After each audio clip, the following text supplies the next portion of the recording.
no machines for poor. Because if you bring in machines, then there is a threat to the livelihood of poor. So this is a big contradiction, that you want that the rich should enjoy the finest fruits of development, the most modern machines, but for the poor you are saying that if you bring in machines into their lives, then their livelihood is threatened. And this, I think, is a great contradiction, that we have two kinds of policies, and especially after the implementation of the new economic policy, we are seeing that there are more cases of farmers committing suicide and people dying of starvation. മലബാറിലോട്ടൊന്ന് പോയി നോക്കി, അല്ലെങ്കിൽ അവിടെയുള്ള ആളുകൾ മൊബൈലിൽ വിളിച്ചു നോക്കി, അവിടെ ഏതെങ്കിലും ഒരു വയൽ നടക്കുന്നുണ്ടെങ്കിൽ മതപ്രസംഗം നടക്കുന്ന എന്താ വിഷയം? ജിന്നുകളാ വിഷയം. ഭൂമിയിലുള്ള മനുഷ്യന്മാരുടെ പ്രശ്നമൊക്കെ പരിഹരിച്ചിട്ട് ഇനി പരിഹാരം തേടാൻ പ്രശ്നമൊന്നുമില്ലാത്തത് കൊണ്ട് ജിന്ന് മനുഷ്യന്റെ ശരീരത്തിൽ ലാവായിക്കുമോ ഇല്ലയോ, ജിന്ന് നമ്മളെ കിടപ്പയിലടക്കം വരുമോ ഇല്ലയോ എന്നതിന്റെ പേരില് കേരളത്തിലെ ഏറ്റവും ഉത്തരവാദപ്പെട്ട ഒരു ഉൽപ്പതിഷ്ണു സംഘടന രണ്ടായി പിളർന്ന് തർക്കിക്കുക. മനസ്സിലായി? അതാണ് അതേ പ്രസ്ഥാനത്തിന്റെ യുവജന സംഘടന, വിദ്യാർത്ഥി സംഘടന കഴിഞ്ഞ ഏതാനും മാസങ്ങൾക്ക് മുമ്പോ കഴിഞ്ഞ വർഷമാണെന്ന് തോന്നുന്നു, പാലക്കാട് വെച്ച് അവരുടെ ഒരു യുവജന ക്യാമ്പ് സംഘടിപ്പിച്ചിട്ട് വിദ്യാർത്ഥികൾക്ക് വേണ്ടി, പ്രൊഫഷണൽ വിദ്യാർത്ഥികൾക്ക് വേണ്ടിയാ, ചിലർക്കാർക്ക് വേണ്ടിയല്ല, മെഡിക്കൽ എഞ്ചിനീയറിംഗ് കോളേജിലൊക്കെ പഠിക്കുന്ന ഏതാണ്ട് 1000-ൽ പരം വിദ്യാർത്ഥികൾ പങ്കെടുത്ത ഒരു ക്യാമ്പാണ്. 2-3 ദിവസം നീണ്ടുനിന്ന ക്യാമ്പാണ്. അതിലെ മുഖ്യ ചർച്ചാ വിഷയമായിട്ട് അവതരിപ്പിക്കപ്പെട്ട പ്രബന്ധത്തിന്റെ കോപ്പി ആരോ ഒരാൾ എനിക്ക് തന്നു. ഞാൻ നോക്കി. വിഷയം എന്താ? ഷിയാക്കളാണ്. മനസ്സിലായി? നിങ്ങൾ ഇന്ത്യരായി കേരളത്തിലെ ഏതെങ്കിലും ഒരു പത്രത്തിൽ വാണ്ടഡ് എ ഷിയ എന്നും പറഞ്ഞ് കൊടുത്താൽ കേരളത്തിൽ നിങ്ങൾക്ക് ഒരു ഷിയാനെ കാണാൻ പറ്റും? കിട്ടുമോ? അങ്ങനെ ഒരു സാധനം ഇവിടെ ഉണ്ടോ? പക്ഷെ വിഷയമല്ല. എന്ത്? ഷിയാക്കൾ.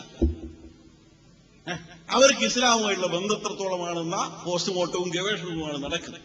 ഉത്തരവാദപ്പെട്ട പണ്ഡിതന്മാരാണ് നേതൃത്വം നൽകുന്നത്. എവിടേക്കാണ് നമ്മൾ ഒളിച്ചോടുന്നത്? എന്തിൽ നിന്നാണ് നമ്മൾ ഒളിച്ചോടുന്നത്? നിങ്ങൾ ആലോചിക്കണം. എന്താ കാര്യം? ജീവിതത്തിന്റെ സജീവ മേഖലകളാകെ മറ്റുള്ളവർക്ക് നേരത്തെ പതിച്ചു നൽകിപ്പോയി. അതെ, അത് മനുഷ്യനിർമ്മിത കേവല ഭൗതിക പ്രത്യയശാസ്ത്രത്തിന്റെ പാർട്ടികൾക്കും സംഘടനകൾക്കുമായി പതിച്ചു കൊടുത്തു. ആ മേഖലയിൽ ഞങ്ങൾക്കൊന്നും പറയാനില്ലേ എന്നും പറഞ്ഞു ഓടി. മതമുള്ളവന്റെയും മതമില്ലാത്തതിന്റെ വേദിയിപ്പവും കൈയ്യടി വാങ്ങിക്കൊണ്ടിരിക്കും. പക്ഷെ എനിക്ക് എന്റെ മാന്യ സഹോദരങ്ങൾ പറയാനുള്ളത്, ഇവിടെ ഇതുപോലെ വേദികൾ ഇനി ആവർത്തിക്കപ്പെട്ടാൽ നമ്മൾ കൈയടിക്കുമോ ഇല്ലയോ നിങ്ങൾ തീരുമാനിക്കണമെന്നാണ് പറഞ്ഞത്. വളരെ പ്രതിബദ്ധതയുള്ള സമൂഹം എന്ന നിലയിൽ എന്റെ സഹോദരങ്ങൾ എനിക്ക് അഭ്യർത്ഥിക്കാനുള്ളത്, ഈ പ്രസ്ഥാനത്തെ മനസ്സിലാക്കുകയും ഈ പ്രസ്ഥാനത്തെ കടന്നുവരികയും ഈ രാജ്യത്തിന് ഇത് ഉപകാരപ്പെടുന്ന ബോധ്യമുണ്ടെങ്കിൽ ഇതിനെ പിന്തുണയ്ക്കുകയും ചെയ്യണം എന്ന് മാത്രം അഭ്യർത്ഥിച്ചുകൊണ്ട് ഞാൻ വിരമിക്കുന്നു. അസ്സലാമു അലൈക്കും വറഹ്മത്തുള്ളാഹി. LKG തലം മുതൽ ഉന്നത വിദ്യാഭ്യാസ മേഖല വരെ കച്ചവടവൽക്കരിച്ചുകൊണ്ടിരിക്കുന്ന ഈ കാലഘട്ടത്തിൽ കഴിവുണ്ടെങ്കിലും പാവപ്പെട്ടവന് പഠിക്കാൻ സാധിക്കുകയില്ല എന്ന് മാത്രമല്ല, നാളത്തെ തലമുറയാവേണ്ട വിദ്യാർത്ഥി സമൂഹത്തെ, ഇതിന്റെ ഉപകരണങ്ങളായ വിദ്യാർത്ഥി സമൂഹത്തിന്റെ കാഴ്ചപ്പാടുകളെയും ലക്ഷ്യങ്ങളെയും തന്നെ കച്ചവടവൽക്കരിക്കുകയും ഭൗതികവൽക്കരിക്കുകയും ചെയ്ത ഒരു സവിശേഷമായ സാഹചര്യത്തിലാണ് നാം ഇപ്പോൾ ഉള്ളത്. SIO വിദ്യാഭ്യാസ മേഖലയിലെ ഈ കച്ചവടവൽക്കരണത്തിനെതിരെ വളരെ ശക്തമായി രംഗത്ത് വന്നിരിക്കുകയാണ്. കഴിഞ്ഞ 10 വർഷക്കാലമായി കോയമ്പത്തൂർ ജയിലിൽ ദുരിതപൂർണമായ ജീവിതം നയിച്ചുകൊണ്ടിരിക്കുന്ന അബ്ദുൽ നാസർ മഅ്ദനി മുതൽ പാർലമെന്റ് ആക്രമണത്തിന്റെ പേരിൽ നിരപരാധിയായി പീഡനമനുഭവിച്ചുകൊണ്ടിരിക്കുന്ന അഫ്സൽ ഗുരുവിലൂടെ തിരുവനന്തപുരത്തെ മുഹ്സിനും അതുപോലെ രാജ്യത്തിന്റെ വിവിധ ഭാഗങ്ങളിൽ ഭരണകൂട ഭീകരതയ്ക്ക് ഇരകളാക്കപ്പെട്ടുകൊണ്ടിരിക്കുന്ന ജനവിഭാഗങ്ങളോടൊപ്പവും സോളിഡാരിറ്റിയെ നിങ്ങൾക്ക് കാണാൻ കഴിയും. കേരളീയ സമൂഹത്തിന്റെ എല്ലാ പ്രബുദ്ധതകളെയും തല്ലിത്തകർക്കുന്ന സ്ത്രീ പീഡനം, പെൺ വാണിഭം, അതേപോലെയുള്ള സെക്സ് റാക്കറ്റുകളുടെ കടന്നുകയറ്റങ്ങൾക്ക് ഇരകളാക്കപ്പെട്ടുകൊണ്ടിരിക്കുന്ന സ്ത്രീ ജനവിഭാഗങ്ങൾ, കർഷകർ, വിദ്യാർത്ഥികൾ, ദളിത് ജനവിഭാഗങ്ങൾ, ആദിവാസികൾ, മത്സ്യത്തൊഴിലാളി മേഖലയിലെ തീരദേശവാസികൾ, ഇത്തരം ജനവിഭാഗങ്ങളുടെ എല്ലാം ന്യായമായ ജനകീയ പ്രശ്നങ്ങളോടൊപ്പം നിലയുറപ്പിച്ചുകൊണ്ടാണ് സോളിഡാരിറ്റി നീതിക്ക് വേണ്ടിയിട്ടുള്ള ഈ ബഹുജന പ്രസ്ഥാനത്തെ നയിക്കുന്നത്. ഒരുപാട് പ്രതിബന്ധങ്ങളും പരിമിതികളും ഉണ്ടായിരുന്നിട്ടും വർത്തമാന കേരളത്തിന്റെ നെഞ്ചകത്തിൽ ധാർമ്മിക വിപ്ലവ യൗവനത്തിന്റെ സമരസാക്ഷ്യമാക്കി ഈ സമ്മേളനത്തെ വിജയിപ്പിച്ച ലോകരക്ഷിതാവിന്റെ മുമ്പിൽ കൃതജ്ഞതാഭാരത്താൽ ശിരസ്സുകൾ നമിക്കുകയാണ്. ഈ വൈകിയ വേളയിൽ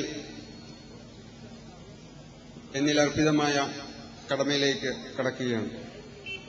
ഈ പരിപാടിയിൽ അധ്യക്ഷത വഹിച്ചത് സോളിഡാരിറ്റിയുടെ സംസ്ഥാന പ്രസിഡന്റ് അബ്ദുൽ ഹമീദ് സാഹിബാണ്. അദ്ദേഹത്തെ സോളിഡാരിറ്റി ജില്ലാ കമ്മിറ്റിയുടെ കൃതജ്ഞത അറിയിക്കുകയാണ്. ഈ ഉജ്ജ്വല സമ്മേളനം ഉദ്ഘാടനം ചെയ്തത് ജമാഅത്തെ ഇസ്ലാമി കേരള അമീർ ടി ആരിഫ് അലി സാഹിബാണ്. അദ്ദേഹത്തെ എന്റെ വ്യക്തിപരമായ പേരിലും സോളിഡാരിറ്റി ജില്ലാ കമ്മിറ്റിയുടെ പേരിലുമുള്ള കൃതജ്ഞത അറിയിക്കുകയാണ്. ഞങ്ങളുടെ ഈ സമ്മേളനത്തിനു വേണ്ടി രാവിലെ നടന്ന പ്രതിനിധി സമ്മേളനത്തിന് NHUP സ്കൂൾ അനുവദിച്ചു തന്ന അതിന്റെ ഉടമസ്ഥനും മാനേജർക്കും സോളിഡാരിറ്റി കോട്ടയം ജില്ലാ കമ്മിറ്റിയുടെ പേരിലുള്ള നന്ദി അറിയിക്കുകയാണ്. കൂടാതെ ഈ നാട്ടിലെ ഒരുപാട് ആളുകൾ സാമ്പത്തികമായും അല്ലാതെയുമൊക്കെ സഹായിച്ച നിരവധി വ്യക്തിത്വങ്ങൾ, അവരെയൊക്കെ ഈ സന്ദർഭത്തിൽ ഞങ്ങളുടെ കൃതജ്ഞത അറിയിക്കുകയാണ്.